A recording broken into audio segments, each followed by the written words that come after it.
ಸ್ನೇಹಿತರೆ, ಚಪಾತಿಗೆ ಈಸಿಯಾಗಿ ಬೆಂಡೆಕಾಯಿ ಪಲ್ಯ ಹೇಗೆ ಮಾಡ್ಕೊಳ್ಳೋದು ಅಂತ ನೋಡೋಣ ಬನ್ನಿ. ಮೊದಲನೇದಾಗಿ ರಾತ್ರಿನೇ ತೊಳೆದಿಟ್ಕೊಂಡಿರೋ ಬೆಂಡೆಕಾಯಿನ ಮೀಡಿಯಮ್ ಲೆವೆಲಲ್ಲಿ ಹಚ್ಚಿಟ್ಕೊಂಡಿದ್ದೀನಿ. ಈ ಥರ ಜಾಸ್ತಿ ಉದ್ದನೂ ಅಲ್ಲ ಚಿಕ್ಕದು ಅಲ್ಲ, ಮೀಡಿಯಮ್ ಲೆವೆಲಲ್ಲಿ ಕಟ್ ಮಾಡಿ ಇಟ್ಕೊಂಡಿದ್ದೀನಿ.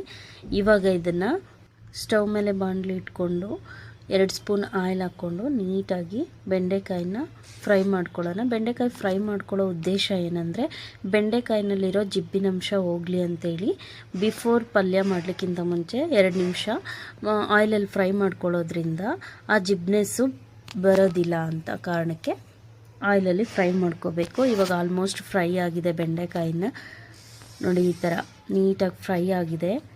ಈ ಥರ ಫ್ರೈ ಆಗಿರೋ ಬೆಂಡೆಕಾಯಿನ ಲಿಪ್ ಕ್ಲೋಸ್ ಮಾಡ್ಕೊಂಡು ಸೈಡಲ್ಲೇ ಎತ್ತಿಟ್ಕೊಳ್ಳೋಣ.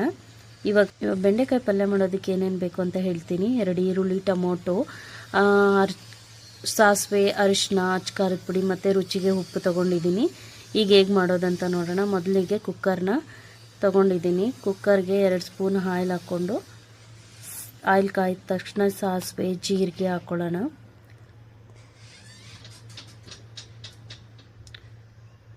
ಇದಕ್ಕೆ ಹಚ್ಚಿಟ್ಕೊಂಡಿರೋ ಈರುಳ್ಳಿ ಮತ್ತು ಕರಿಬೇವನ್ನು ಹಾಕ್ಕೊಳ್ತಾ ಇದ್ದೀನಿ.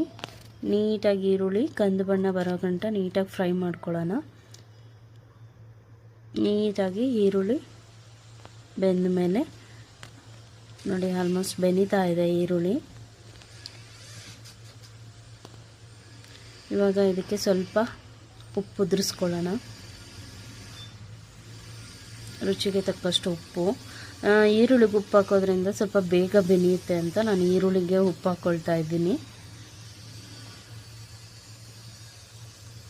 ನೋಡಿ ಆಲ್ಮೋಸ್ಟ್ ಇವಾಗ ಈರುಳ್ಳಿ ಸ್ವಲ್ಪ ಕಂದು ಬಣ್ಣ ಬರ್ತಾ ಇದೆ. ಇವಾಗ ಹಚ್ಚಿಟ್ಕೊಂಡಿರೋ ಟೊಮೊಟೊ ಮತ್ತು ಕೊತ್ತಂಬರಿ ಸೊಪ್ಪನ್ನು ಹಾಕ್ಕೊಳ್ತಾ ಇದ್ದೀನಿ.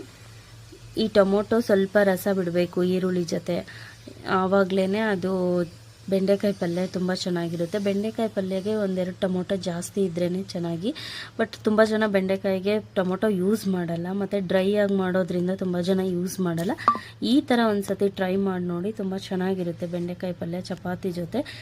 ಬೆಂಡೆಕಾಯಿಗೆ ಆಲ್ಮೋಸ್ಟ್ ಇವಾಗ ಅರಿಶಿನ ಹಾಕ್ಕೊಳ್ತಾ ಇದ್ದೀನಿ.